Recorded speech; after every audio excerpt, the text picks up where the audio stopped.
जमशेदपुर पूर्वी से निर्दलीय उम्मीदवार शिवशंकर सिंह हमारे साथ हैं। सर, आप बीजेपी में थे, आप बागी क्यों हो गए? देखिए, पहली तो बात आपको बताएं कि आपके चैनल के माध्यम से हम पार्टी के बागी नहीं हैं। हम व्यक्ति विशेष के बागी हैं। हम परिवारवाद के विरोध में हैं और वंशवाद के विरोध में हैं। आपको ये ज्ञात होगा कि हमारी पार्टी का निर्माण ही हुआ था परिवारवाद का विरोध में, और हमारे पार्टी के जो संस्थापक पंडित दीनदयाल या अन्य जितने भी हमारे संस्थापक सदस्य थे, उनका ही ये कथन था कि अगर पार्टी में भी अगर विरोध गलत तरीके से किसी को टिकट बंटवारे में होता है तो पार्टी कार्यकर्ता को विरोध करना चाहिए। हमने वही काम किया है, हमने कोई नया काम नहीं किया है। हम सिर्फ और सिर्फ जमशेदपुर पूर्वी में जो कभी ये व्यवस्था नहीं थी कि जमशेदपुर पूर्व में एक राजतंत्र को एक सक्रिय करने का जो काम हो रहा था, हमने उसको रोक लगाने का काम किया है। हमने बस एक व्यक्ति विशेष का, एक परिवार का हमने विरोध किया है। बड़े बड़े बीजेपी के नेताओं को लगाया गया आपको मनाने के लिए, आप नहीं माने। क्या क्या ऑफर दिया गया आपको बीजेपी की तरफ से? ऑफर लोग बहुत लोग आए, ऑफ़र भी बहुत आए, लेकिन ये पब्लिकली बोलना अच्छा नहीं होगा कि क्या ऑफ़र आया है। तब है कि हम कोई बहुत बड़े पारिवारिक, मेरा राजनीतिक परिवार नहीं है, हम बहुत बड़े व्यापारी भी नहीं हैं। आपके जैसे सामान्य घरों से हम आए हुए हैं। हमारा कमिटमेंट हमारी जनता है। हमारे जो भी हमारे गाइडलाइन हम मान रहे हैं, हमारी जनता का गाइडलाइन मान रहे हैं। उनके द्वारा ही एक आदेश हुआ था कि ऐसी व्यवस्था जमशेदपुर पूर्वी में शुरुआत जो हो रहा है उसको रोक लगाने के लिए आप सामने आए। अगर कोई दबाव या कोई आग्रह को हम मानते तो निश्चित रूप से लोग हमें भी शक की निगाह से देखते, जैसे कि हमारे कई अन्य साथी इसमें आए और उस प्रत्याशी के मूड में थे, लेकिन जैसे जैसे दबाव होता गया सभी लोग अपना हथियार डाल दिए। भाई, हम तो हथियार डालने के लिए, मेरा कुछ खोने का है ही नहीं। हम खोएंगे क्या?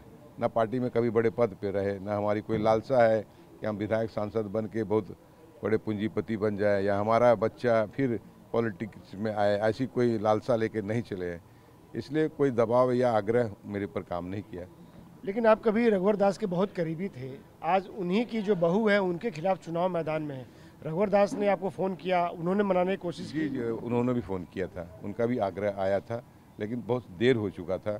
और हम जो अपने लोगों को हम एक कमिटमेंट कर चुके थे कि हम आपका आग्रह को स्वीकार कर रहे हैं, हम चुनाव मैदान में आ रहे हैं, तो हमारा वहाँ से वापस जाना शायद संभव नहीं था। अब आप रघुवर दास को क्या बोलेंगे? अब चुनाव मैदान में हैं, आप कैंपेन भी कर रहे हैं, वंशवाद परिवारवाद के खिलाफ आप मैदान में उतरे हैं। हम तो अपने जनता से ही, हमारी लड़ाई हम खुद नहीं लड़ रहे हैं। आप देख रहे होंगे यहाँ पर कोई भी पॉलिटिकल लोग नहीं है, कोई भी नहीं, कोई भी पार्टी से जुड़ा हुआ, किसी भी पार्टी से जुड़ा हुआ लोग नहीं है। तो वो खुद लड़ाई लड़ रहे हैं, जवाब वही देंगे, सवाल भी वो कर रहे हैं, जवाब भी हमारे जो वोटर है, हमारे जो जनता जनार्दन है वही कर रहा है। वो माननीय बड़े नेता जो आप नाम बोले उनसे सवाल करेंगे, पार्टी से सवाल करेगा, अन्य कैंडिडेट है उनसे सवाल करेगा। अरे हम तो सिर्फ एक मोहरा बने हुए हैं, हम बस चल रहे हैं। जो आप देख रहे हैं इतना बड़ा जन सैलाब दिख रहा है, एक सामान्य लोगों का जन सैलाब है। ये कोई नेता नहीं है, कोई पॉलिटिकल बैकग्राउंड के लोग नहीं है।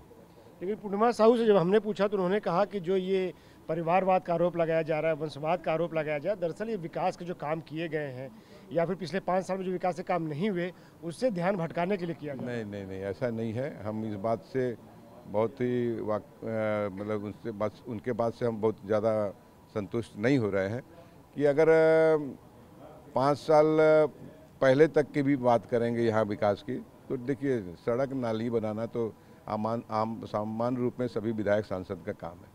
आप पूर्वी क्षेत्र जमशेदपुर में आप अगर उसको राजनीतिक दृष्टि से आप देखेंगे, वोटर की दृष्टि से देखेंगे तो 303 बूथ है और लगभग उसमें 65% जो बूथ है वो गैर टाटा लीज एरिया के बाहर है। आप उसमें क्या सुविधा मुहैया करें?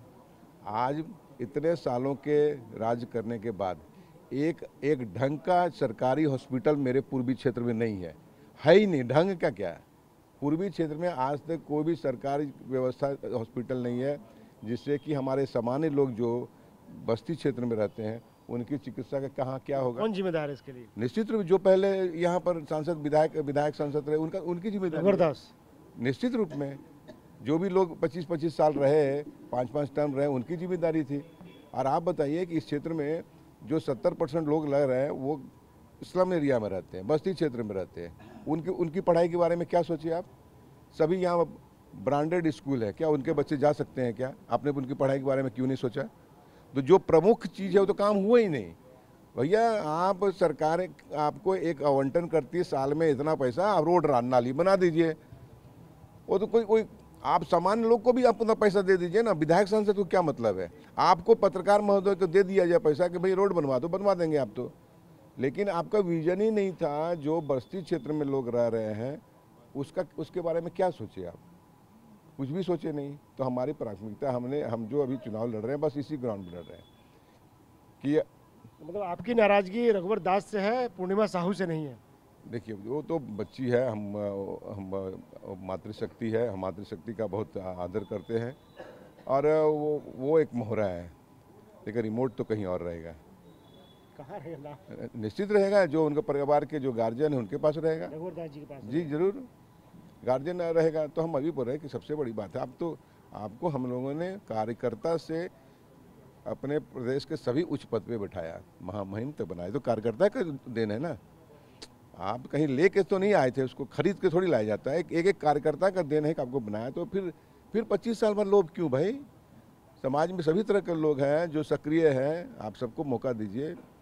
तो इसका मतलब वही हो गया कि राजा का बेटा युवराज, अब पता नहीं युवराज का बाद और कौन होगा वो नहीं मालूम है। तो पूर्णिमा साहू ने आपको कभी फ़ोन किया कि आशीर्वाद दीजिए मुझे? नहीं, पूर्णिमा साहू ने हमें हमारी उनसे कोई डायरेक्ट बातचीत नहीं हुई। उनके लोग हमको ज़रूर फ़ोन किए थे, उनके साथ रहने वाले जो करीबी लोग हैं कि आपसे आशीर्वाद लेने आ रहे हैं, लेकिन हमारी व्यस्तता थी, हम उनसे नहीं मिल सके।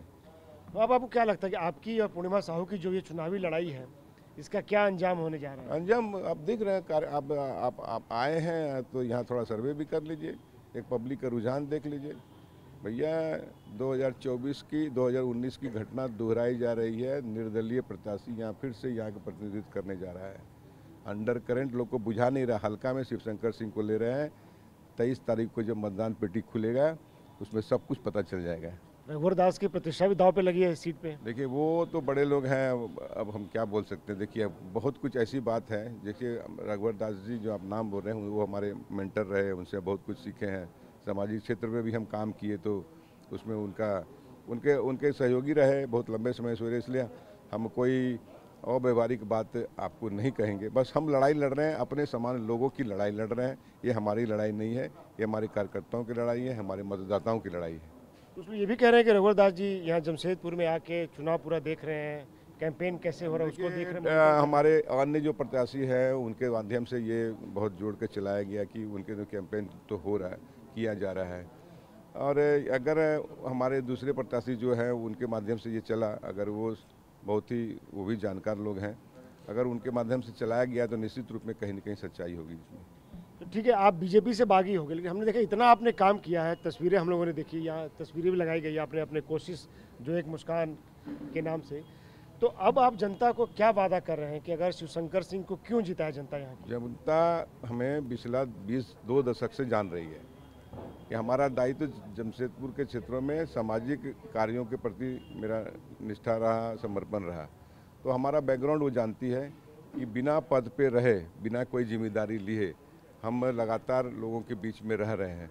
तो निश्चित रूप से अगर हम जनप्रतिनिधि रूप में आते हैं तो मतलब शिवशंकर सिंह उनके लिए अच्छा से अच्छा काम करेगा, वो विश्वास उन लोगों का है। एक आखिरी सवाल, क्या प्रधानमंत्री नरेंद्र मोदी ने, गृह मंत्री अमित शाह ने, जेपी नड्डा ने आपसे बात कर आपको मनाने की कोशिश की? जी नहीं। और क्या ये 3 आदमी नहीं बात किए, लेकिन बड़े लोग जो केंद्र के बड़े लोग थे वो सभी लोग बात करने का प्रयास किए।